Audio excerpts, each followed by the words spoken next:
Some tractors were built to plow fields, others were built to challenge every assumption about what agricultural equipment should look like. Today, we're counting down the 12 most bizarre tractors in the world ever built. You won't believe are real, machines so strange, so unconventional, and so utterly weird that they seem like fever dreams rather than actual farming equipment. From luxury tractors with radios and heaters, to two-wheeled walking tractors, from ultra-low orchard crawlers to truck tractor hybrids that defied categorization, these machines prove that agricultural engineering has always had room for the truly bizarre. Buckle up, this is going to be a strange ride. Number 12. Renault 3042.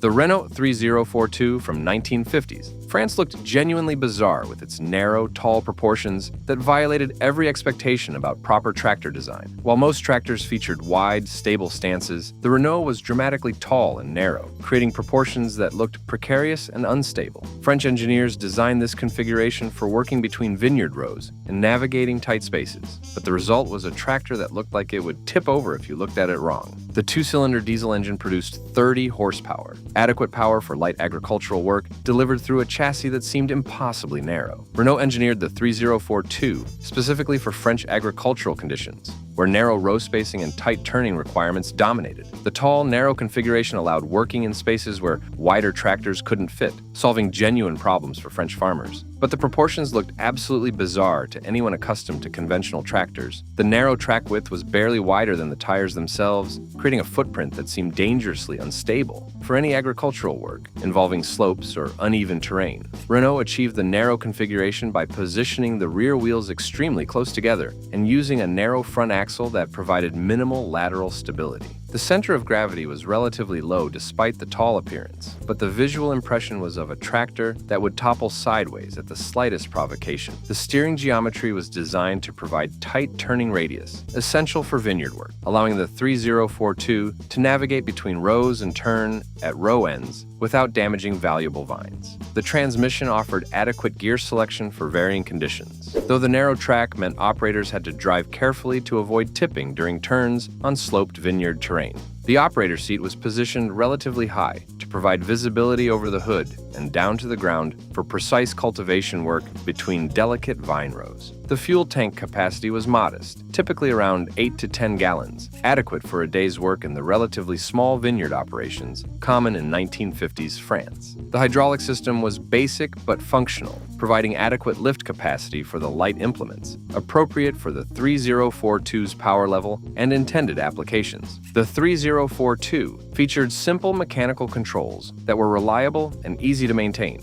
important for farmers who needed to service their own equipment in remote vineyard locations. The narrow configuration meant the tractor could work in vineyards with row spacing as tight as 4 feet, dimensions that would make conventional tractors completely impractical. The weight distribution was carefully engineered to prevent tipping, despite the narrow track, with ballast positioning that kept the center of gravity as low and centered as possible. Renault designed the 3042 with vineyard-specific features, including low-profile exhaust routing to prevent damage to overhanging vine growth and protective guards to shield delicate plants from the tractor's mechanical components. The braking system was adequate for the tractor's modest speed and weight, though operators had to be cautious on slopes where the narrow track provided limited stability margin. The 3042 could accept various implements designed specifically for vineyard work, including specialized cultivators, sprayers, and harvest equipment scaled appropriately for narrow row agriculture. The distinctive appearance meant that 3042s were instantly recognizable in French vineyards, and their presence indicated operations prioritizing mechanization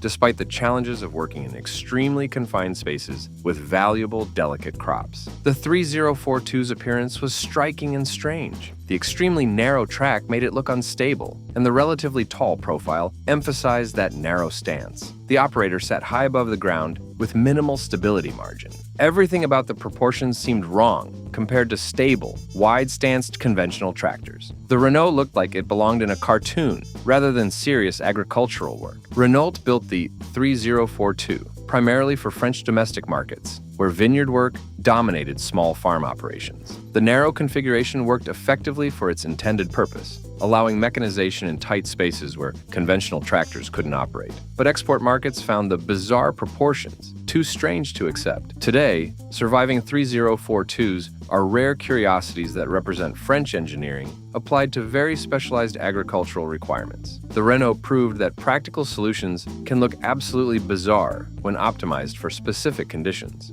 Number 11. Steyr 180. The Steyr 180, from 1950s Austria, featured distinctive rounded styling that made it look more like a concept car than agricultural equipment. While most tractors of the era featured angular utilitarian designs, Steyr wrapped the 180 in smooth, curved sheet metal that created an appearance unlike anything else in agriculture. The rounded styling seemed impractical and unnecessary for farming work, making the Steyr look genuinely odd. The two-cylinder diesel engine produced 26 horsepower, modest power delivered through mechanicals hidden beneath those distinctive curved panels. Steyr engineered the 180 competently with reliable components and straightforward operation. The bizarre aspect was purely cosmetic. Underneath those strange curves lived a conventional tractor that worked like everything else, but those curves guaranteed attention and questions. The rounded sheet metal panels were carefully formed to create smooth, flowing surfaces that eliminated the sharp edges and flat planes typical of agricultural equipment from that era. Steyr's designers clearly drew inspiration from automotive styling trends of the 1950s, when streamlining and aerodynamic shapes dominated car design, applying those aesthetic principles to a machine where aerodynamics provided no practical benefit. The curved fenders wrapped smoothly around the wheels, protecting the operator from mud and debris, while creating a visual statement that set the 180 apart from every competitor. The hood featured gentle curves and rounded contours that flowed organically from the grille area back toward the operator station, creating a profile that looked more sculptural than utilitarian. The fuel tank was integrated into the overall design rather than appearing as an obvious add-on component, maintaining the smooth, unified appearance Steyr's designers pursued. The operator platform featured rounded edges and smoothly contoured sheet metal that eliminated the harsh angles and exposed framework common on conventional tractors of the period. The instrument panel was recessed into a smoothly curved housing that protected the gauges while maintaining the overall aesthetic of flowing, organic shapes throughout the design. The seat mounting and support structure were partially concealed by bodywork that continued the rounded styling theme, making even functional components appear more refined than typical agricultural equipment. The transmission housing featured casting with subtle curves and smooth transitions rather than the blocky, angular shapes most manufacturers used for these heavy-duty components. Steyr used higher quality paint and finishing processes than typical for agricultural equipment, ensuring the distinctive bodywork maintained its appearance even after years of field use and weather exposure. The exhaust system was carefully routed to minimize visual impact, with the pipe following body contours and exiting in a location that didn't disrupt the overall flowing design aesthetic. The hydraulic system components were thoughtfully positioned and partially concealed by bodywork, maintaining clean lines rather than the exposed hoses and cylinders that characterized most tractors. The three-point hitch was robustly engineered but finished with attention to appearance, featuring smoothly formed components rather than rough castings and exposed mechanical elements. The wheels and tires were carefully selected to complement the overall design, with rim styles that featured curves and contours echoing the bodywork rather than simple utilitarian designs. The distinctive rounded styling required more complex and expensive manufacturing processes than conventional flat panel construction, contributing to the 180's premium pricing compared to more utilitarian competitors offering similar mechanical capability. The 180's styling was organic and flowing, where competitors used straight lines and flat panels. The rounded fenders, curved hood, and smooth bodywork created an aesthetic that seemed decades ahead of its time, or possibly just strange depending on your perspective.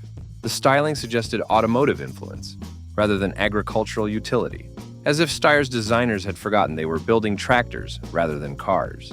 Steyr built the 180 primarily for Austrian and Central European markets, where the company had established reputation. The distinctive styling was polarizing. Farmers either appreciated the modern appearance or found it absurdly impractical. But underneath the bizarre bodywork, the 180 proved reliable and capable, earning respect despite its odd looks. Today, 180s are collectible because their distinctive styling makes them genuinely unique among vintage tractors. The Steyr proved that reliable tractors can wear bizarre styling without compromising functionality. Number 10. Bolinder-Munktell BM Terrier. The Bolinder-Munktell BM Terrier from 1950s.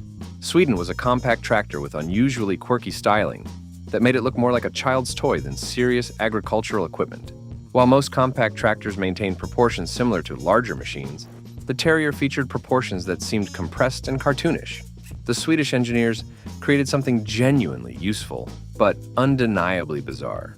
The two-cylinder diesel engine produced 25 horsepower, adequate power for small farm operations packaged in a chassis that looked peculiar from every angle. Bolinder-Munktell, later absorbed into what became Volvo's tractor division, engineered the Terrier for small Swedish farms needing economical mechanization. The compact dimensions allowed working in tight spaces and navigating narrow farm lanes common in Scandinavian agriculture. The Terrier's appearance was genuinely odd. The proportions seemed wrong, too short, too compact, with styling details that emphasized the compressed dimensions rather than minimizing them. The operator station was basic, even by 1950s standards, and the overall impression was of a machine that had been shrunk in every dimension. Everything about the Terrier looked quirky and strange compared to conventional tractors. The wheelbase was dramatically shortened compared to standard tractors, creating a stubby profile that looked almost cartoonish when viewed from the side. The hood was compressed to minimal length, barely covering the compact two-cylinder engine and giving the Terrier a pushed-in appearance as if someone had physically shortened it. The operator seat sat low and close to the rear axle, positioned in a way that made adult operators look oversized relative to the machine they were controlling. The fenders were proportionally small and appeared almost decorative rather than functional, adding to the toy-like impression the Terrier created. The fuel tank was tiny and mounted in a location that emphasized the compact dimensions, holding barely enough fuel for a half-day's work in small-scale operations. The rear wheels, while adequately sized for the tractor's weight and power, looked disproportionately large compared to the compressed chassis and body, further emphasizing the unusual proportions. The simple open operator platform lacked any weather protection or comfort features, reinforcing the impression of a basic, utilitarian machine that prioritized economy and compactness over operator convenience or conventional aesthetic proportions. Bolinder-Munktell built the Terrier in modest numbers for Scandinavian markets, where small farms dominated agriculture. The quirky appearance was accepted because Swedish farmers needed affordable, compact mechanization more than they needed conventional styling. The Terrier worked effectively despite its bizarre looks, proving that strange proportions don't compromise functionality when engineering is sound. Today, surviving Terriers are rare and collectible, representing Swedish agricultural engineering at its most practical and quirky. The Terrier proved that bizarre can be both functional and charming. Number 9.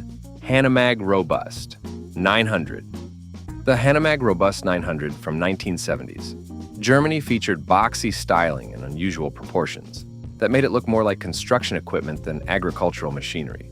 While most tractors featured smooth lines and proportional designs, the Hanomag was aggressively angular with flat panels and sharp edges that created an industrial aesthetic. The German engineers prioritized function over form, creating something genuinely bizarre. The six-cylinder diesel engine produced 90 horsepower, strong power for the era delivered through robust mechanicals wrapped in that distinctive boxy bodywork. Hanomag engineered the Robust 900 for durability and reliability, creating a tractor that could withstand decades of hard use in demanding conditions. The bizarre styling was incidental. Hanomag cared more about mechanical excellence than aesthetic appeal. The Robust 900's appearance was dominated by flat panels and sharp angles that created an uncompromisingly industrial look. The cab was boxy and utilitarian, with large flat windows and minimal styling details. Everything about the Hanomag's design emphasized function and manufacturability over aesthetics. The result was a tractor that looked genuinely bizarre compared to smoother, more conventionally styled competitors. Hanomag built the Robust 900 primarily for German domestic markets, where the company had established reputation for building durable equipment. The boxy styling was polarizing, but German farmers appreciated the mechanical quality and reliability. The Hanomag worked hard and lasted long despite looking strange. Today, robust 900s are rare survivors because Hanomag eventually exited the agricultural equipment business. The surviving examples are collectible because their bizarre styling makes them distinctive, and their mechanical quality ensures they're still usable. The Hanomag proved that bizarre styling is acceptable when backed by excellent engineering. Number 8. David Brown 2D. The David Brown 2D from 1950s UK was genuinely one of the most bizarre tractors ever conceived, a two-wheeled machine where the operator walked behind rather than riding. While most tractors featured 4 wheels and operator seats, the 2D featured just 2 wheels, with the operator walking behind holding handlebars, like a giant motorized plow. The concept seemed absurd for anything beyond garden work, yet David Brown marketed it as legitimate agricultural equipment. The 2-cylinder diesel engine produced 28 horsepower, substantial power for a walking tractor, delivered through a chassis that looked more like an overgrown rototiller than a serious tractor. David Brown designed the 2D for small farms and market gardens where maneuverability mattered more than operator comfort. The 2-wheeled configuration allowed extremely tight turns and working in confined spaces where conventional tractors couldn't maneuver. The 2D's appearance was genuinely bizarre. The 2 large wheels dominated the design, and the absence of a conventional chassis made it look incomplete or experimental. The operator walked behind, holding handlebars that controlled steering, throttle, and implement engagement. Everything about the 2D looked wrong compared to conventional tractors with 4 wheels and operator seats. The design seemed like a temporary solution rather than a finished product. David Brown built the 2D in limited numbers before quickly discontinuing it. The concept proved too specialized and uncomfortable for most applications. Walking behind a powerful machine through soft soil was exhausting, and the lack of operator seating meant limited working hours before fatigue set in. The 2D worked for specific applications like market gardens, but most farmers rejected the bizarre 2-wheeled design for conventional tractors. Today, surviving 2Ds are extremely rare and highly collectible precisely because they're so bizarre. The 2D represents David Brown's experimental thinking that proved too strange for widespread acceptance. Number 7. Unimog U406. The Unimog U406 from Germany, built between 1963 and 1989, was bizarre because it defied categorization. Half truck, half tractor, and entirely unconventional. While most manufacturers built either trucks or tractors, Mercedes-Benz created the Unimog as something in between, with extreme off-road capability, agricultural implements compatibility, and truck-like transportation abilities. The result looked genuinely bizarre to farmers and truckers alike. The Mercedes-Benz diesel engines produced between 80 and 110 horsepower depending on model and year. Strong power delivered through mechanical systems, designed for extreme versatility. The Unimog featured portal axles that provided enormous ground clearance, multiple power takeoff points for operating implements, and sophisticated 4-wheel drive systems that could navigate terrain conventional vehicles couldn't attempt. Mercedes-Benz engineered the Unimog for military, municipal, and agricultural applications, creating something that excelled everywhere but belonged nowhere. The U406's appearance was genuinely bizarre. The tall profile created by portal axles made it look ungainly and top-heavy. The squared-off cab and utilitarian styling emphasized function over aesthetics. The ability to mount agricultural implements, snowplows, or cargo beds made each Unimog look different depending on configuration. Everything about the Unimog challenged assumptions about what vehicles should be, creating something genuinely unique and undeniably bizarre. The Unimog succeeded commercially because its versatility justified the unconventional design. Military organizations, municipalities, and farmers discovered the Unimog could handle diverse tasks that would require multiple specialized vehicles. The bizarre appearance was accepted because capability trumped aesthetics. Today, Unimogs are cult favorites among enthusiasts who appreciate their extreme versatility and go-anywhere capability. The U406 proved that bizarre designs can succeed when they solve genuine problems that conventional vehicles can't address. Number 6. Eicher Mammoth. The Eicher Mammoth from 1960s. Germany featured oversized proportions and unusual styling that made it look bizarre, even among large tractors. While most manufacturers scaled proportions harmoniously as tractors grew larger, Eicher created the Mammoth with exaggerated dimensions that seemed deliberately strange. The German engineers built something powerful and capable, but undeniably weird. The six-cylinder diesel engine produced 120 horsepower, substantial power for the 1960s, delivered through a chassis with proportions that looked wrong. The cab was oversized relative to the wheels, the hood was dramatically long, and the overall proportions seemed unbalanced. Everything about the Mammoth's design challenged conventional aesthetic sensibilities, creating a tractor that looked bizarre from every angle. The Mammoth's styling featured unique details that emphasized rather than minimized its unusual proportions. The oversized cab dominated the visual mass, making the wheels look too small despite being adequately sized. The long hood stretched forward dramatically, creating proportions that seemed more appropriate for trucks than tractors. The overall appearance was genuinely bizarre, as if Eicher's designers had deliberately violated every proportion rule.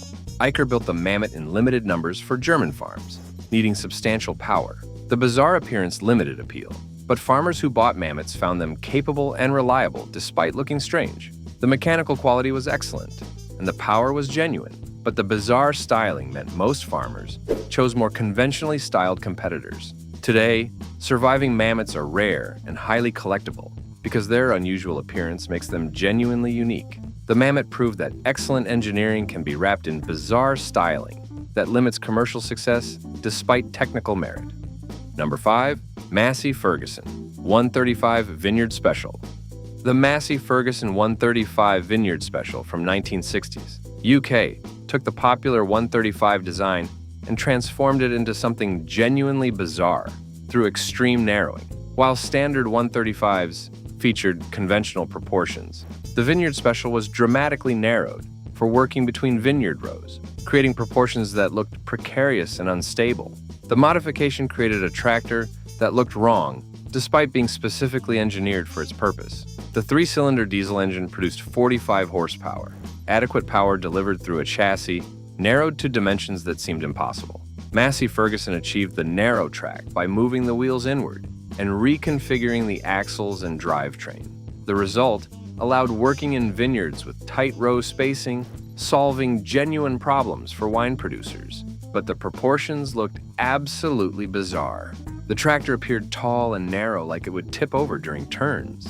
The Vineyard Special's appearance was striking because most people knew what standard 135s looked like. Seeing the familiar tractor stretched and narrowed created cognitive dissonance. The Vineyard Special looked like a standard 135 that had been compressed in a vise. The narrow stance emphasized the tractor's height, making it look unstable, despite being properly engineered with low center of gravity. Everything about the proportions looked wrong to eyes accustomed to conventional tractors. Massey Ferguson built Vineyard Specials in modest numbers for wine-producing regions, primarily in Europe, where narrow vineyard rows required specialized equipment. The bizarre proportions were accepted because wine producers needed tractors that could navigate their vineyards without damaging vines. The Vineyard Special worked effectively, despite looking strange. Today, surviving Vineyard Specials are collectible because their unusual proportions make them distinctive among Massey Ferguson tractors. The Vineyard Special proved that bizarre proportions are acceptable when solving genuine agricultural problems. Number 4. Ransomes MG2 Crawler. The Ransomes MG2 Crawler from 1940s UK was bizarre through extreme miniaturization, a tiny crawler tractor that looked more like a toy than serious agricultural equipment. While most crawlers were substantial machines, the MG2 was dramatically smaller, powered by a 600 cubic centimeter petrol engine producing around 6 horsepower.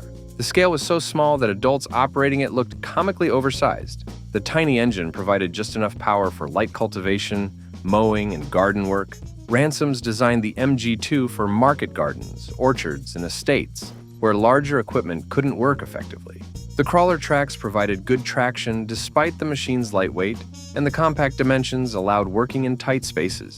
But the scale made it look like a toy rather than legitimate agricultural equipment. The MG2's appearance was genuinely bizarre because of its tiny proportions. The crawler tracks were narrow and short, the engine was small enough to be hand-cranked, and the operator sat on a simple seat barely above the ground. Everything about the MG2 looked miniaturized and toy-like. Adults operating MG2s looked absurd sitting on machines that seemed scaled for children. The bizarre appearance was impossible to ignore. Ransomes built the MG2 primarily for British domestic markets, where small-scale horticulture and estate maintenance created demand for compact mechanization. The tiny crawler worked effectively for its intended applications despite looking bizarre. Market gardeners and estate managers appreciated having mechanical power in a package small enough for their needs. Today, surviving MG2s are rare and collectible because their toy-like appearance makes them charming and distinctive. The MG2 proved that bizarre miniaturization can be genuinely useful when scaled appropriately for specific applications. Number 3. Fiat 5060 DT Orchard Tractor. The Fiat 5060 DT Orchard Tractor from 1970s Italy was bizarre through extreme profile reduction, an ultra-low tractor designed for working under fruit tree branches. While conventional tractors featured upright designs, the Fiat was dramatically lowered and flattened, creating proportions that looked like a normal tractor that had been squashed by enormous weight. The result was genuinely bizarre but brilliantly practical. The four-cylinder diesel engine produced around 50 horsepower, adequate power packaged in an extraordinarily compact vertical envelope. Fiat engineered every component to minimize height.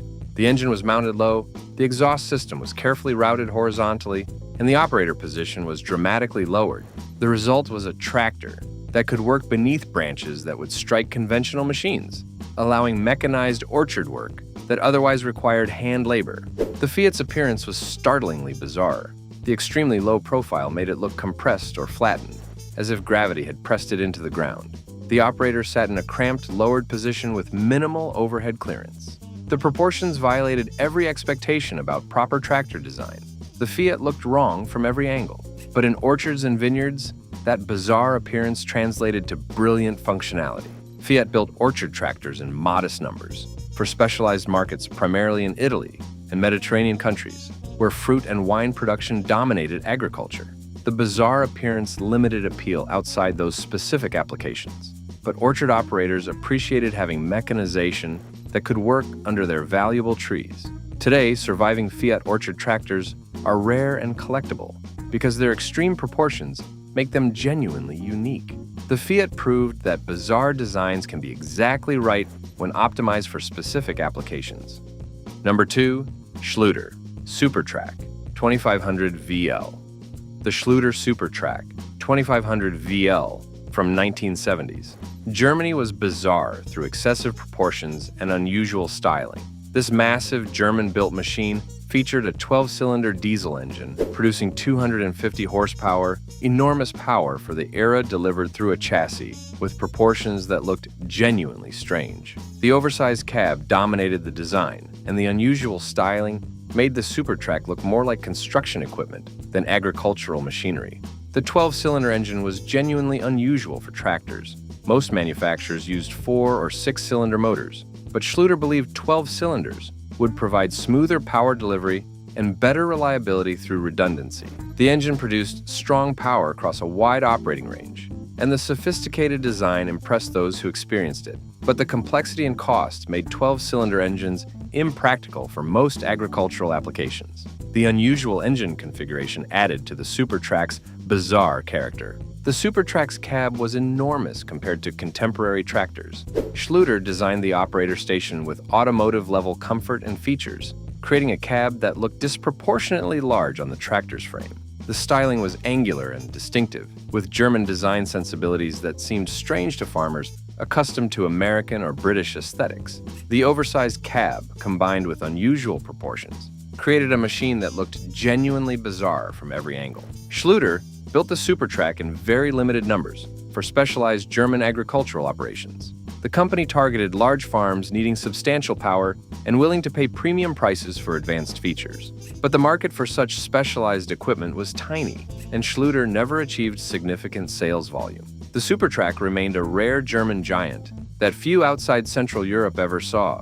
Today, Super Tracs are extremely rare and highly collectible among European enthusiasts who appreciate their unusual engineering and distinctive styling. The bizarre appearance and 12-cylinder engine make them genuinely unique among agricultural equipment. Number 1. Minneapolis Moline UDLX Comfort Tractor. The The Minneapolis Moline UDLX comfort tractor takes the top position as the most bizarre tractor ever built because it was decades ahead of its time. So advanced and unconventional that farmers in 1938 through 1941 simply couldn't understand why they needed luxury in agricultural equipment. This wasn't just a tractor with a cab. The UDLX featured an enclosed cabin with automotive-level comfort, including a car-style bench seat, heater, radio, windshield wipers, and styling that looked more appropriate for highways than hayfields. Minneapolis Moline created agricultural luxury before the concept made any sense. The 4-cylinder gasoline engine produced 40 horsepower, adequate power for the era delivered through mechanicals wrapped in that bizarre luxury package. But the engine wasn't what made the UDLX special. It was everything surrounding it. Minneapolis Moline designed the UDLX with a fully enclosed steel cab featuring roll-down windows, a functioning heater that used engine coolant for warmth, and an actual AM radio, so farmers could listen to news and music while working. The bench seat was upholstered and comfortable like an automobile, rather than the simple tractor seats farmers expected. The styling was streamlined and automotive, with smooth curves and chrome details that looked completely out of place on a farm. The UDLX could reach speeds up to 40 miles per hour on roads, and Minneapolis Moline actually marketed it as a vehicle that could work fields during the day and drive families to town in the evening.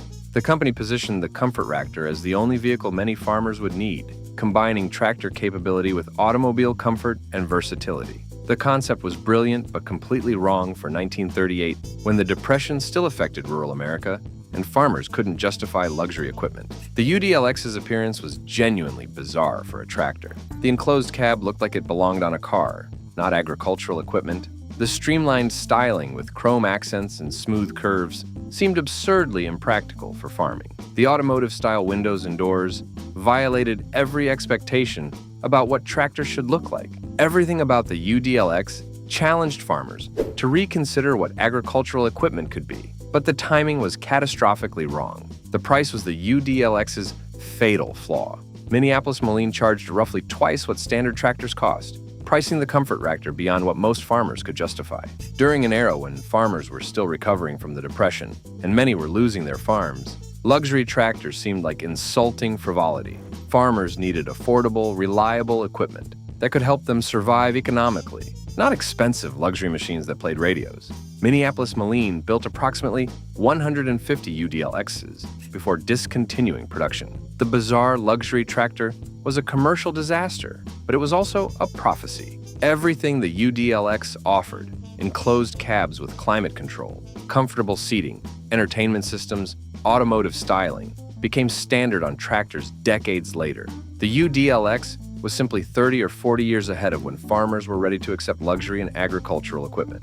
Today, surviving UDLXs are extremely valuable and highly sought after by collectors who recognize them as visionary machines that predicted modern tractor design. The UDLX proved that being too far ahead of your time is indistinguishable from being bizarre. Minneapolis Moline built the future in 1938, but the agricultural world wasn't ready to accept it until the 1970s. The Comfort Tractor remains the most bizarre production tractor ever built because it violated every assumption about what farming equipment should be, offering luxury when farmers expected only utility. These 12 tractors prove that agricultural engineering has always had room for the truly bizarre. From luxury tractors with radios to two-wheeled walking machines, from ultra-low orchard crawlers to truck tractor hybrids, these machines challenged conventions and pursued unconventional solutions. Some succeeded commercially, most failed, but all contributed to agriculture's rich history of innovation and experimentation. They remind us that progress requires courage